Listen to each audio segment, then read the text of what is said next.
Greg Ehrbar is with us for another look at recently released DVD and streaming titles that we think you'll find of interest. Greg covers music, film, and television releases for CartoonResearch.com, where he also does his weekly animation spin column on records related to the animation industry and motion pictures.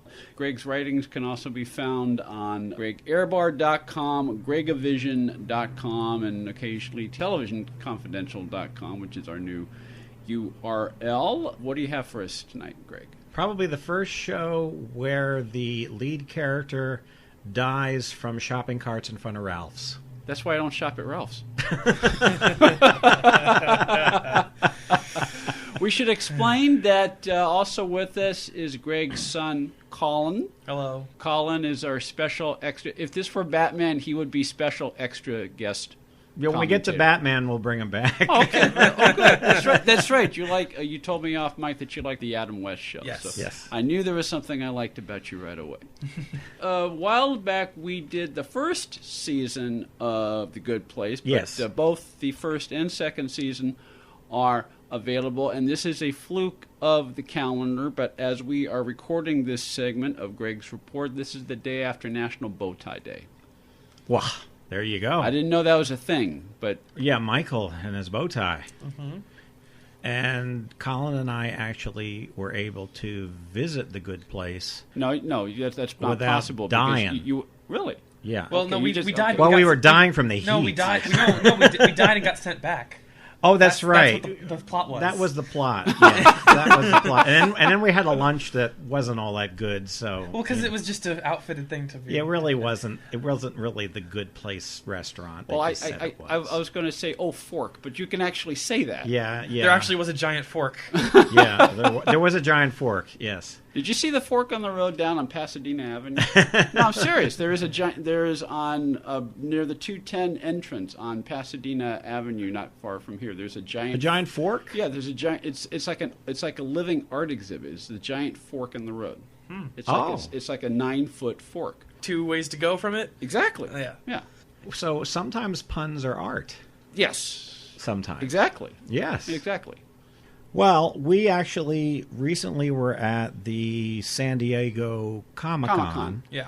And one of the features, which I guess it was NBC that sponsored it, was an actual Good Place. Yeah. Right across from the convention center, they had set up a place you could go to that was the Good Place. So hence you could go to a good place without dying. It was Yes. exactly as if like a theme park created a land Uh-huh. that was the Good Place. And we waited like a theme park, we waited in a very long line, and we saw welcome videos featuring the cast, a very funny pre-show video starring Ted Danson and Darcy Carden, Darcy Carden. who plays Janet. She's not a robot, she's not a person, she's not a woman. She's Janet. She's just Janet. And her position in the Good Place is to provide all information because she knows absolutely everything. Not just that's ever information, happened. she provides whatever you want. And whatever you need and want. She appears, and they do a great job with Janet because it's not like Bewitched or I Dream of Jeannie where they do that cut the film, Yes. appear and disappear. You don't have to do that in 2018. Well, no, what they do is they don't do it as a special effect. They It's just- off-screen. They just change the angle. They just go to a different camera angle and just put her Yeah. in the shot. And so Yeah. it's actually done very simply, but it's very funny. Or they pan. They pan. Or they just pan and she's there. She'll say, hello. It's actually, because we all know, we're so sophisticated now, we all know about special effects. They literally don't use a special effect. They just change angles. So it's very cute. And Janet's a great character. So she's in that thing, and it was very much like on the show. Everything Is fine when you come in. And you walk into this idyllic a tiny area. and instead of and there's the yogurt place, because when you go to the Good Place, there's plenty of yogurt. Yes. Well, they didn't actually have yogurt in the Good Place. You had to go. You got a little card. and you could go to the coupon, hotel and get frozen basically, yogurt.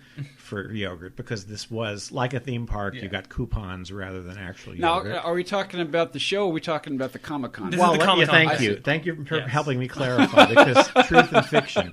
When we really went to No, the Good I was Place, I was getting into it, but just for the benefit well, of the in listeners, real I life think you we should get ask that. coupons. Yes. In the show, you get real yogurt coming from fountains, and you get fountains that actually have clam chowder in them. There was no clam chowder fountains.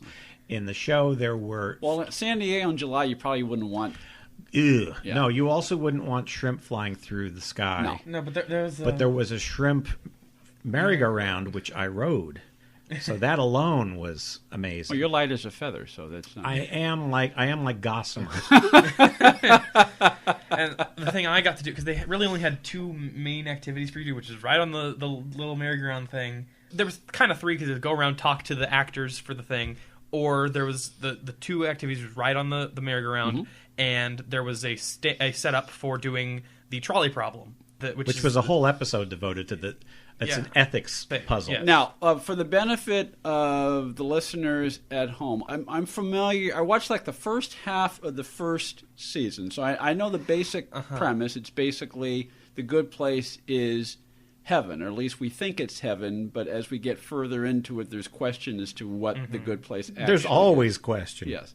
And the action revolves around, what's the name of the actress who played Veronica? Kristen Bell. Kristen Bell, right. And she's there, but we're not sure whether she's supposed to be there or whether she got there on her good graces or whether she cheated. Basically, she's told that she's a good person. She knows she's not. Yeah. And so she knows she's not supposed to be there. She's a person who is just awful, and she's beautifully cast because she's so likable that the kind of person she's playing wouldn't be if it wasn't played by somebody so likable. She was Anna in Frozen. So, you know, she's very likable. Very different. And Ted Danson is phenomenal. Right, he's like Michael the Archangel. Yeah. Yes. Yeah. Kind of. The gatekeeper, so to speak. Well, the architect. He is the architect, yeah. And there is an African-American actor whose name escapes me, but he's sort of if I remember correctly, he's the guy who guides Kirsten Bell's character through the good William place. Jackson Harper. William Jackson Harper. And he plays Chidi, okay. who is sort of he's the anchor character because he's desperately trying to be the voice of reason to the point where he can never make a decision. He is a brilliant professor of ethics. And he's terrific. He's a leading man character. As I recall, he and Bell played off of each other very well. Yeah, yeah. And then you've got the second leads. You've got Jamila Jamil, who plays Tahani. She's like the voluptuous. Yes. And there's a little competition going on between her and Kirsten Bell. And what's interesting about her Kirsten character, or Kristen? Kristen. Kristen Bell. Call her Eleanor. Eleanor. That's the character's name. Yes, if I remembered that. But I've only watched the first 4 episodes. Ah, yes. That's why you're here. It's an interesting show because it makes you think. It's amazing that there would be a network primetime show about life, death, ethics, good and bad, and all of this stuff that makes you think about and still be funny. Yeah. Tahani's character is about intent because she's gorgeous, she's wealthy, and she does nothing but charitable things, but she does it all to glorify herself, which is sort of like what you see on Entertainment Tonight and Access Hollywood. When you see that, you also wonder, well, if it's getting your reward in this life kind of thing. So she says another thing about afterlife. And then you've got Jason Mendoza, played by Manny Jacinto, who is the funniest character. He's completely clueless. He is a wannabe DJ from Jacksonville, Florida, is who he was in life. So there are a lot of Florida jokes. He is jokes. as dumb as you would think he would be. Let's put it this way. This is kind of a spoiler, but I think it's not that big a deal. Yeah. He died trying to rob a restaurant and got himself trapped and suffocated in their safe. Somehow. Yeah. He's generally not aware of anything that's happening throughout the show. Yes. He's not quite getting it. Yes. But he manages to muddle through. Well, I mean, he managed to muddle through by getting told he didn't have to talk, because he's introduced as Jianyu, a monk who took a vow of silence. And they think he's brilliant and all that. But he never says a word, because when he actually speaks, he's an idiot. Yeah. So that which makes him actually a smart person if he knows that. Yes. Well, he didn't know that. He just knew that. I guess he did know enough to not speak. But yeah. So there's special effects. There's the middle place, which was created for just one person. who was a bad person, but she did something good. She did a genuinely very good charitable act almost right before she died, and it was a very complicated thing. So they ended up giving her the middle place, which was bland. It has it has the second best of everything. Yeah, there's something with William Shatner she has to listen to, and live music by the Eagles, and her house is painted in like brown, boring colors or something. I mean, everything is supposed to be sort of just mediocre. It's fine.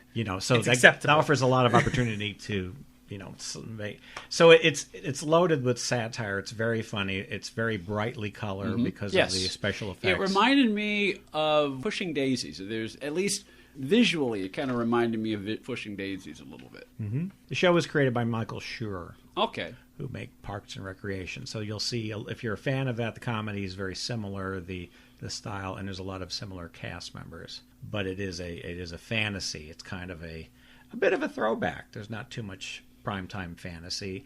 They claim it's family friendly. Well, that's up to the parent whether or not all of the humor is kid friendly. But as primetime goes nowadays... As primetime goes now, I would say, yes, it's family-friendly, but I would say it's sort of... There's still parts of the body referred to that I wouldn't talk about with preschoolers. I wouldn't, but yeah. But there's some people that think it's fine. Agree with that. What are some of the extra features available that we can talk about? Well, you get a commentary. You get more commentaries on the season 1. There's actually a one on the finale. There's a live table read. There's extended episodes, gag reel. Yeah, and the thing is, the episodes are a little longer because they overshot some of them because they knew they'd have the DVDs. So while they might have been on NBC cut, they figured, well, we'll save what we like for the DVDs, and we'll do that. So on the second season, you've got extended episodes, and you got an audio commentary on one there. Each one of them has a gag reel. Mm-hmm. Each one of them has a special effects reel that shows you the before and the after of what the special effects look like. Absolutely nothing, people standing on a big green screen stage, and then what ended up being there, like shrimp flying through the air and things like that. Yeah. That kind of stuff. Shout Factory always gives you something. It's certainly worth having. Well, our friends at Shout Factories always are good with extra features one way or another. Yes. Oh, and in the commentaries, too, the whole cast shows up. So you not only hear the creator and one of the directors, but Ted Danson's in one of them, and Kristen Bell is in them. Pretty much the whole cast does do at least some of the commentary, so you get some insight into what they think of their characters and all. They obviously love doing the show and have a lot of fun doing it, and are very, very complimentary about how the scripts make them look good. It's a very well-written show. Ted Danson is known to be very nice and very modest about his talent, but I think he got at least one Emmy nomination, maybe 2 for this role, because it has a lot of range. Mm-hmm. Yeah, this particular role. The performance in like the last episode of like the first season. Oh, yes. Yeah, and they talk about that too, yes. where the first big reveal is. They talk about how he kind of scared them. Yeah. So it's fascinating, and see, that's the thing is, to me, those things are worth buying it for. Absolutely. Because absolutely, because you cannot. Yes, you can get these things. You can get both seasons on a streaming platform, so that you can watch them on your phone or whatnot. But you cannot get the extra features, and those are. I mean, I'm of the opinion. I know you share this opinion, Greg. Those are worth it.